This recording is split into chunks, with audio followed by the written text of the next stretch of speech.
a couple of things that I think the president needs to address, and I hope he will. First off, I think first and foremost we need to talk about jobs in the economy. I think clearly that is first and foremost in the minds of people around the country, certainly first and foremost in the minds of people in my district. I think that has to be addressed, and I think that'll be part of whatever the president talks about in the forefront. Second thing I think we need to address, and one of the things that I have called on the president and asked him to address is, doing something about the runaway spending. Now, this is something that clearly the administration inherited from the last administration. The spending, the deficits were out of control, but we need to definitely try to rein them in. And one of the things that I've asked the president to consider and that I would support is a freeze on spending in all areas except defense. I think it's absolutely necessary. We need to hold the line at 210 levels. That's 2010 levels, I should say.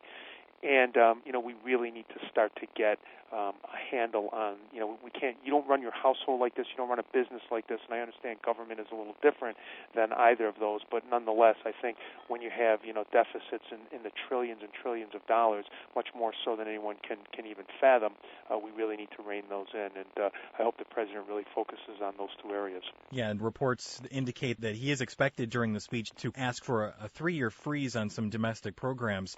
You mentioned everything pretty much except defense spending. Is there anything in particular that you really think that we're overspending on, or is it just across the board, everything? I think it needs to be across the board. There are projects, I can tell you myself, requests that I make for different projects, whether it's, I'm on Transportation and Infrastructure Committee, so whether they're with regard to roads or sewer projects. Clearly we need to continue spending in those areas, but we need to just cut the level of spending down.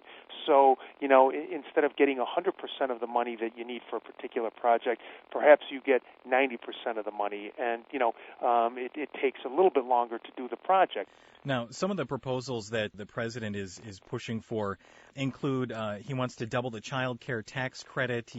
He's calling for caps on student loan payments and some aid for families that are taking care of elderly relatives. Do you agree with any of those? And if so, how do you think those changes could be implemented here in Central New York? Well, I think in concept, they're wonderful ideas. Certainly any program that I look at, going forward is going to deal not just with, how good the program is, but can we afford it, and what else are we cutting in order to do those, and are they being implemented in the most cost-effective way? I think those are some of the things that we have to look at now. It's not just, and I think they're outstanding programs. All of those areas, I think our children, our college-age, children, and our elderly, our parents, great places. I'm strong supporters of those. I would want to see, where the money is going to come from and how we're going to do it, to before I decide if I support them or to what degree I support them. Some of these initiatives, in addition to some of the cost savings that the president's expected to ask for, here in New York, we're looking at about an $8 billion budget deficit for the next year.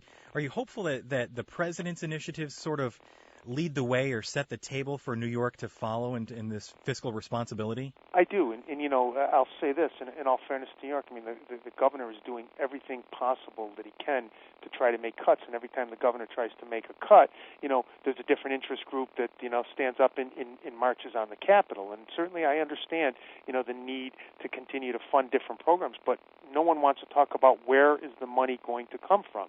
I said this, I was speaking to a group this weekend, and I said, everyone in this room, everyone in the country wants health care, but everybody wants someone else to pay for it. It can't happen. Someone has to pay for it. And I think, that whatever the president, and that was one of the reasons that I don't support the Senate bill on health care reform, because it would burden New York with an extra at least $1 billion in Medicaid expenses that we just can't afford. So I think we need to look at these things on all levels, national, state, and local level as well. Congressman Mike Arcuri, thank you for your time. All right, thank you very much.